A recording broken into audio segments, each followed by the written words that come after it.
এই অন্তর্বর্তীকালীন সরকার আর এক দফা গ্যাসের মূল্য বৃদ্ধি করার পায়তারা করছে।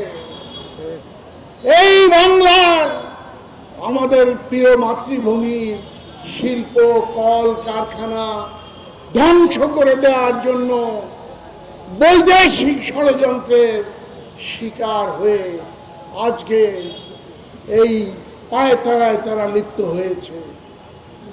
ভাইয়েরা আমার, অতীতের ফ্যাসিস্ট সরকার হাসিনার সরকার বারবার দ্রব্যমূল্য বৃদ্ধি শুধু নয়, এই জ্বালানির মূল্য বৃদ্ধি করে এদেশের শিল্পকে পঙ্গু করে দিয়েছে। আজকের সরকারকে আমি কি তাহলে সেই ফ্যাসিস্ট সরকার ভারতের তাবেদার সরকারের আরেকটি অনুরূপ বলে আমি গ্রহণ করব? আমি তা চাই না।